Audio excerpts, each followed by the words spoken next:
Il-Gvern nieda setta miżuri bilan li jgħin l-aktar azzjendi milquta mill-coronavirus. F'konferenza tal-aħbarijiet f'Kastilja, l-Prim Ministru Robert Abela qal li l-ewwel pakkett ta' miżuri huwa mirat għas-setturi milquta l-aktar li se jibbenefikaw minn posponiment ta' ħlasijiet tat-taxxi. B'effett immedjat qegħdin inħabbru posponiment tal-ħlas tal-kontijiet li jiġu dovuti fix-xahar ta' Marzu u April ta' din is-sena tat-taxxi illi ser inkun qiegħed insemmi. It-taxxa provviżorja, il-value added tax, taxxa jiġifieri fuq il-valur misjud, is-social security contributions, jiġifieri l-kontribuzzjoni tal-ħlas tal-bolla u t-taxxa tal-impjegati, dan se jkun jott kemm għal min iħaddem kif ukoll għas-self-employed, u nenfasizza li se jkun jott ukoll għas-self-employed.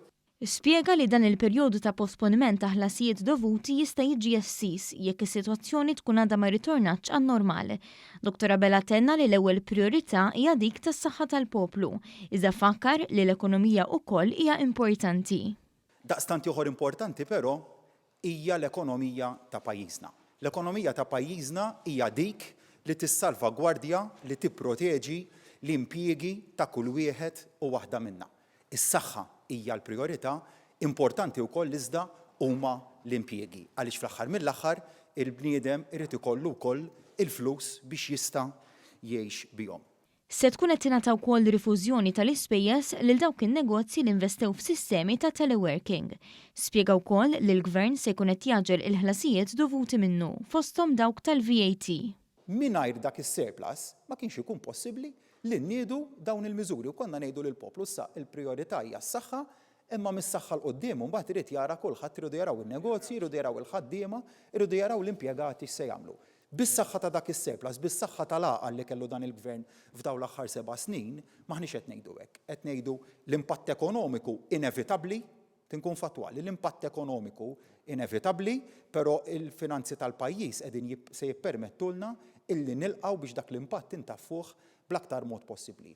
Il-Ministru Edward Cicluna spjega li l-effetti fuq Malta se jkunu inqas minn dawk fuq pajjiżi oħra u qal li l-Gvern diġà alloka budget sostanzjali għal din is-sitwazzjoni. Dan huwa l-bidu. Aħna għandna f'moħħna pakkett illi jaqbes il-100 miljun euro f'dak li huwa budget. Biss għandek l-ispejjeż fuq is-saħħa li issa qed jammontaw bejn 11 u 15 miljun, kieri ta' sodot, maskri, gowns u affarijiet oħra.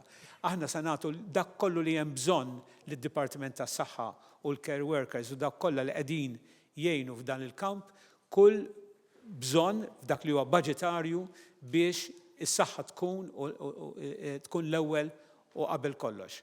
Il-Ministru Silvio Xkembri spjega li dawn il-miżuri se jgħinu lil kumpaniji milquta ikollhom aktar flus biex jaħdmu. Xtaqt nagħti ftit figuri ħalli wieħed ikun jista' jifhem il-portata wkoll ta' din miżura. Naqbdu kumpanija li tħallas 100,000 euro fix-xahar f'pagi. Mela din qabel kienet tgħaddi l-Gvern 10,000 euro fix-xahar f'bolla f'isima u kienet tiġbor 10,000 oħra f'bolla fuq il-ħaddiem tagħha. Kienet tiġbor ukoll mal 15,000 euro fit-dħul f'isem taxxa fuq id-dħul f'isem il-ħaddiema. Għax-xahrejn li ġejjin dawn il-35,000 euro ser iżommhom biex tkun tista' taħdem f'termini tal-likwidità. Il-Prim Ministru appella responsabilità f'din is-sitwazzjoni diffiċli u tenna l-appell tiegħu biex dejjem nimxu mad-direttivi tal-awtoritajiet tas-saħħa pubblika.